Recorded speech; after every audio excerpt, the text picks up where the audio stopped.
کہ اللہ تعالیٰ آسمان پر آخری آسمان پر آ جاتے ہیں اور دعائیں قبول کرتے ہیں؟ حدیث ہے لیکن اب مجھے اس وقت مجھے یاد نہیں ہے کہ وہ قدسی ہے یا دوسری حدیث ہے. ٹھیک ہے سر. اس سے کیا فرق پڑتا ہے؟ سر 12:30 اور 1 بجے تک تہجد پڑھ سکتے ہیں سونے سے پہلے؟ کیوں آپ سونے سے پہلے کیوں پڑھنا چاہتے ہیں؟ تہجد ہوتے ہی وہ ہیں جو سو کے آپ اٹھے. سر یہ گیس جو ہے نہیں نا ہوتی ہے. جی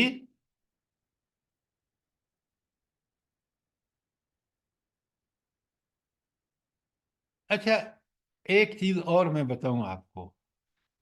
انسان کا جو نفس ہے نا، سیلف، وہ جو جسے یا تو ہمارا نفس لوامہ ہوگا اس کی اوریجنل کیفیت، یا وہ نفس ہمارا ہوگا ہم نے بگاڑ کے اس کو اس حد تک کہ وہ برے کاموں کو لگا رہتا ہے، یا ہم نے اس کا تزکیہ کر کے اس کو نفس مطمئنہ بنا دیا ہے. یہ نفس کا کنٹرول جو ہے نا، اس کا سب سے بڑا کنٹرول تہجد کی نماز ہے. اور بھی ہیں لیکن یہ بڑا کہ نفس کے گھوڑے کو آپ اس وقت اٹھاتے ہیں جب آپ کو نیند بڑی اچھی لگتی ہے. یہ بات سمجھے نہیں سمجھے آپ؟ جی سر بالکل. جی سر. سر ایک دفعہ پھر ریپیٹ کر دیں پلیز.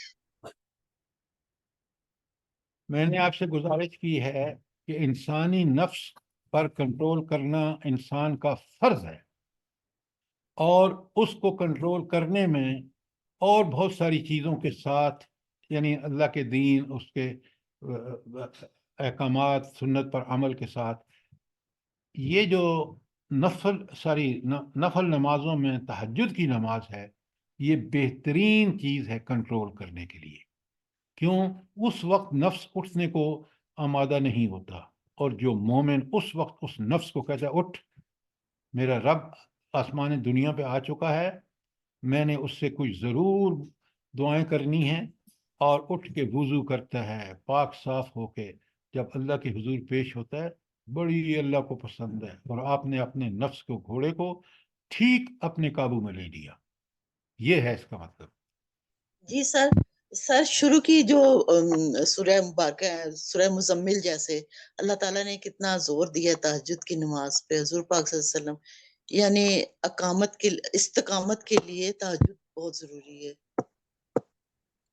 یہ آپ نے بالکل ٹھیک کہا. وہاں اللہ تعالیٰ نے بڑی تاکید کی ہے نبی کریم صلی اللہ علیہ وسلم کو کہ یہ تہجد کے لیے اٹھا کرو، یہ تمہارے لیے بہت سود مند ہوں گے. اور یہ نبوت کی جو ذمہ داری آپ نے ادا کرنی ہے، وہ اس تہجد کی نماز وہ طاقت آپ کو فراہم کرے گی جس سے آپ اس سے عہدہ برا ہو سکیں گے. اب بات سمجھ میں آئی؟ اللہ آپ کو جزائے خیر دے. اصل میں تو یہی وہ ہدایت اخذ کرنا ہے جو فہم قرآن ہے، کہ آیتوں کے اندر کیا احکامات ہیں، ہم ان پر عمل کر رہے ہیں یا نہیں کر رہے ہیں تو اس میں اور استقامت کس طرح اختیار کی جا سکتی ہے، نہیں کر رہے تو اس کو کرنا شروع کر دیں. یہ ہے دروس اور یہ ہے قرآن فہمی. اگر ہم اس طرح اس کو کریں گے تو انشاءاللہ اللہ تعالی ہمارے سینے کو کھول دے.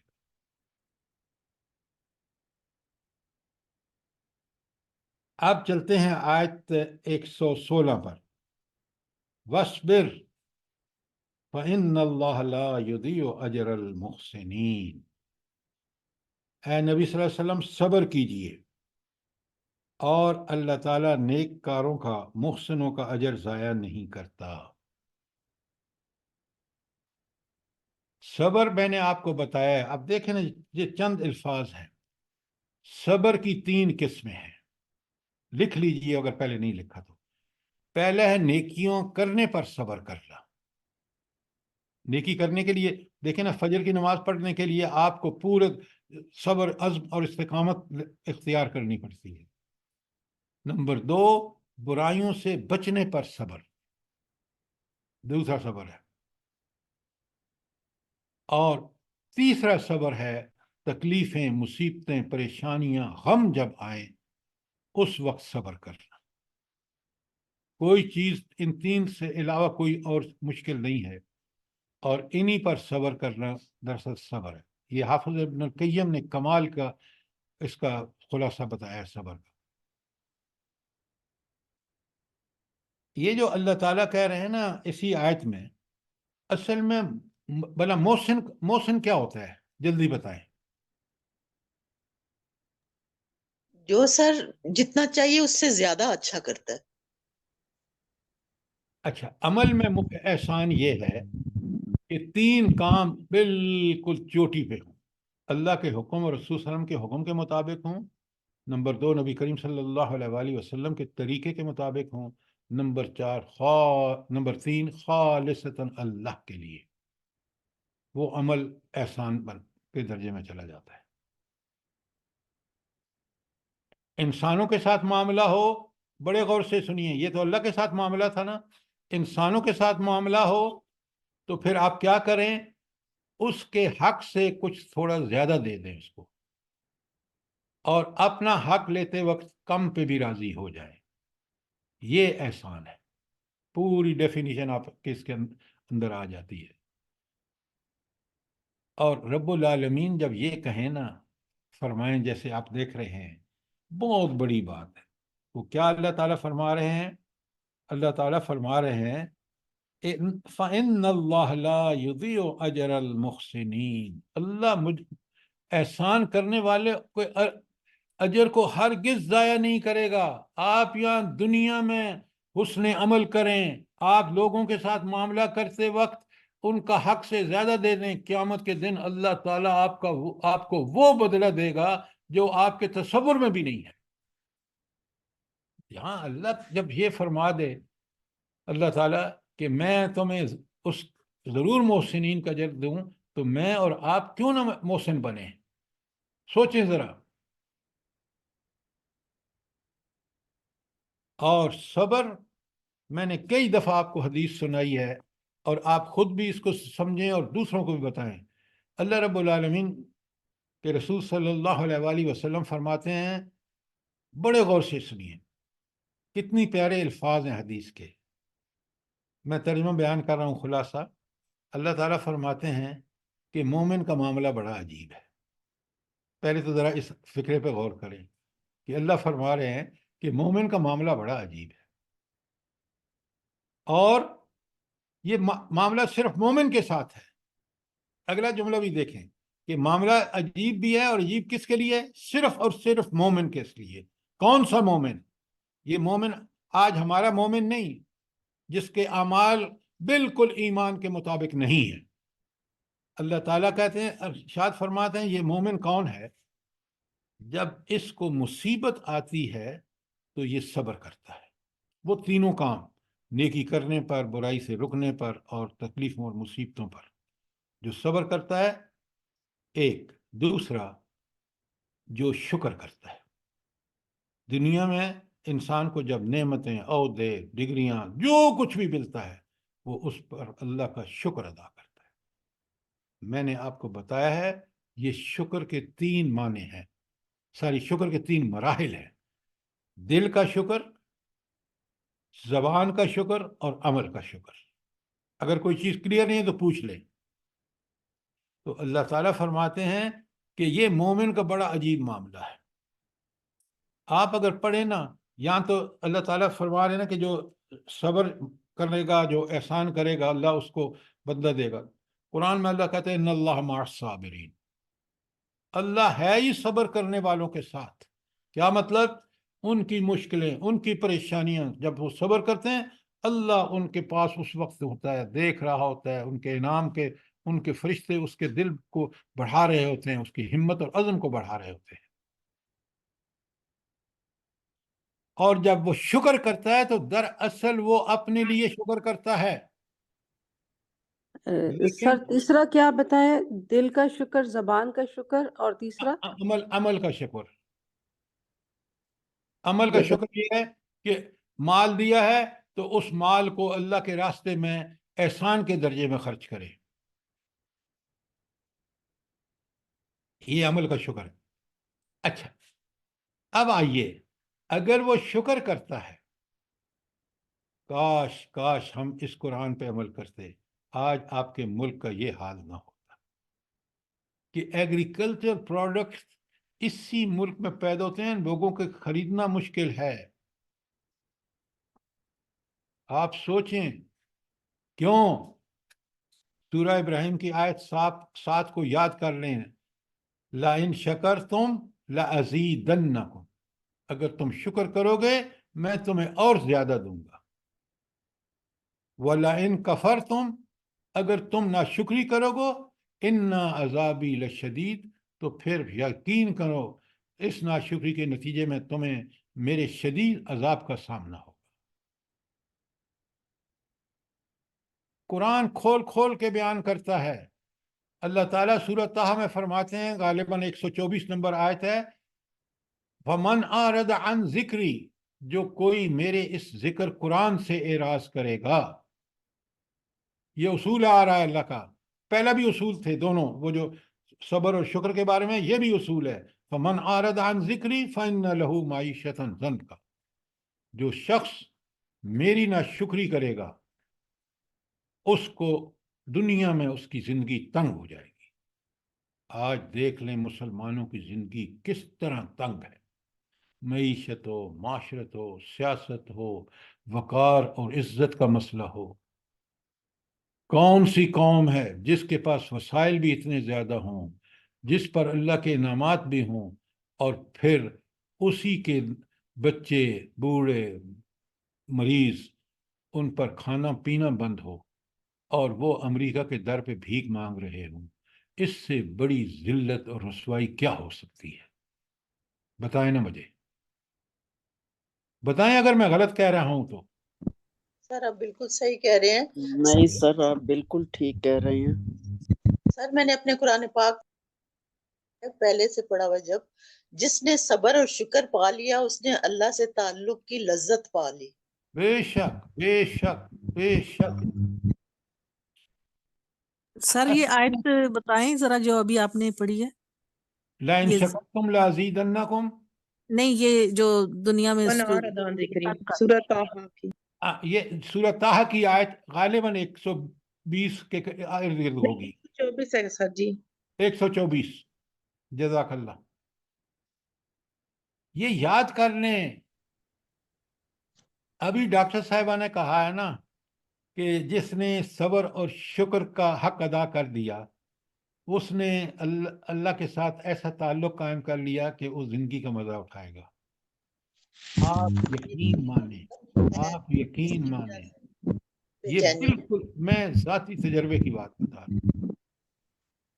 شکر کی کیفیت کا اپنا مقام ہے کہ بندہ دیکھتا ہے کہ میں تو اس قابل بھی نہیں تھا، میرے رب نے کیا احسان کیے ہیں۔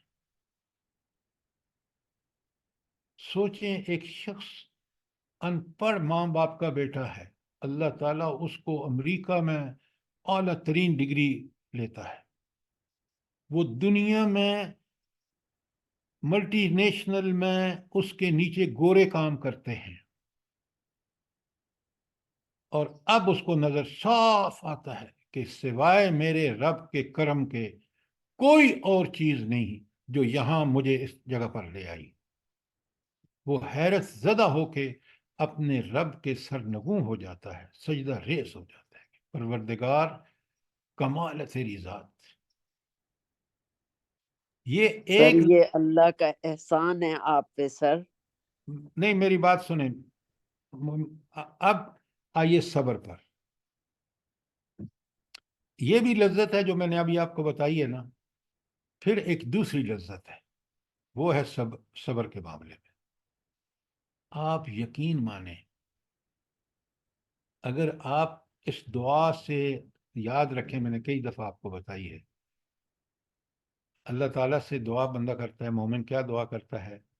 اللہم انی اسألک الرضا، اے اللہ میں تیری رضا چاہتا ہوں، بعد القضاء، تیرے فیصلوں کے بعد جو بھی فیصلہ ہو، میرے موافق ہو، میرے مخالف ہو، میری بات رد کر دی جائے، میں اس پر چاہتا ہوں کہ اے اللہ تو مجھے راضی کر دے، دعا مانگتا ہے۔ اور پھر راضی ہو جاتا ہے۔ بڑے بڑی مصیبتوں میں انسان جس طرح اللہ کے قریب اپنے آپ کو قریب سمجھتا ہے نا، کہ وہ جو آیت ہے کہ اللہ شاہ رگ سے بھی زیادہ قریب ہے، یقین مانے وہ بالکل اپنی آنکھوں کے سامنے دیکھتا ہے۔ صبر اور شکر ڈاکٹر صاحبہ جو آپ نے کہا نا، یہ بالکل 100% ٹھیک ہے۔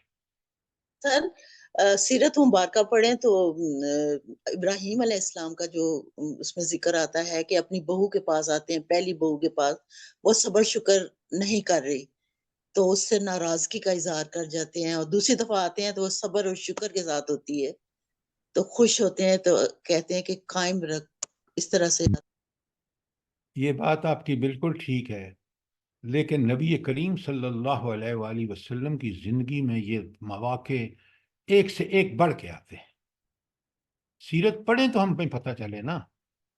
ہم نے نہ خود نہ بچوں کو، ہمارے گھر میں دنیا بھر کی کتابیں ہوں گی، اگر نہیں ہوں گی تو قرآن کی تفاسیر اور سیرت النبی اور احادیث پہ کتب نہیں ہوں گی۔ خاک ہمیں پتہ چلے گا۔ آگے چلتے ہیں تو آپ نے دیکھا سر کائنڈلی جی سر یہ جو آپ نے صبر کی اقسام بتائی تھی 3، ان کو کائنڈلی ایک دفعہ ریپیٹ کر دیں۔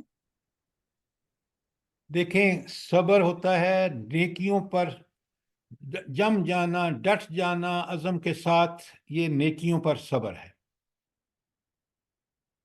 برائیوں پر ان کی ساری اٹریکشنز کے باوجود، جو دنیا میں شیطان اور نفس امارہ یا نفس لوامہ جس کیفیت میں بندہ ہو، اس کو یہ نفس اور یہ شیطان بڑا خوبصورت کر کے، رشوت لے لے تیرے چاندی ہو جائے گی، یہ چوری کر لے تیری چاندی ہو جائے گی، لیکن وہ سب چیزیں ریجیکٹ کرتا ہے بندہ صرف اس وجہ سے کہ اس کے رب کا حکم ہے اور یہ صحیح حکم ہے، تو وہ بندہ جو اس پر برائی سے بچنے کے لیے صبر کرتا ہے، یہ دوسرا صبر ہے، نیکی پر کرنے کا صبر اور برائی سے بچنے پر صبر۔ دو، تیسرا، کوئی عزیز مر گیا، پریشانی آ گئی، تنگ دستی آ گئی، بیماری آ گئی، ان تمام تکلیف پر صبر کرنا صبر نمبر 3 ہے۔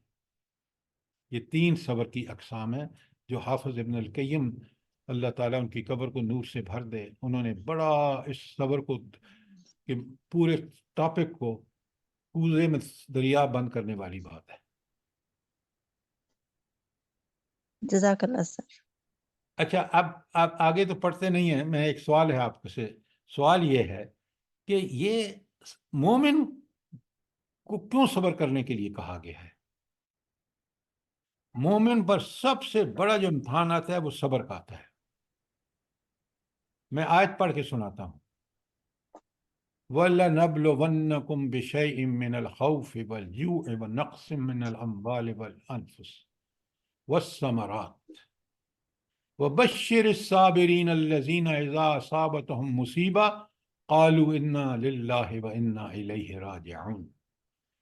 سورہ بقرہ کی آیت 155 اور 156، یہ آپ کا ہوم ورک ہے، پڑھیں سمجھیں کہ ایمان نام ہی آزمائش کا ہے۔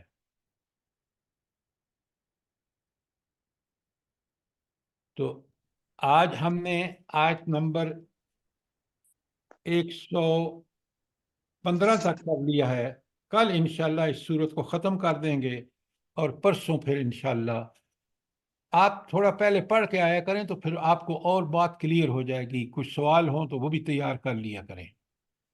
بہترین اسٹوڈنٹ وہ ہوتا ہے جو اپنی ڈیفیکلٹیز کو پوائنٹ کر کے لاتا ہے، پہلے سب گو تھرو ہو جاتا ہے اور اپنی ڈیفیکلٹیز کو نوٹ کر کے پھر درس تشریح کے دوران اس کو سمجھتا ہے، پھر بھی سمجھ نہ آئے، بات کلیئر نہ ہو تو سوال کرتا ہے۔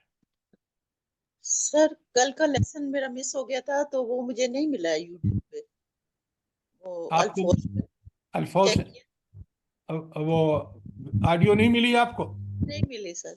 اچھا، آپ کس وقت لوڈ کیے کل؟ سر سورہ ہود پوری نہیں آئی اس پہ۔ نہیں، اصل میں ڈاکٹر صاحبہ وہ انہوں نے دوسرا چینل بنایا ہے، اس کا دوسرا نام ہے قرآن، میں آپ کو بتا دوں گی، اچھا وہ ایک دوسرا چینل ہے۔ سر سورہ بقرہ کی کون سی آیات بتائیں گے؟ 155 156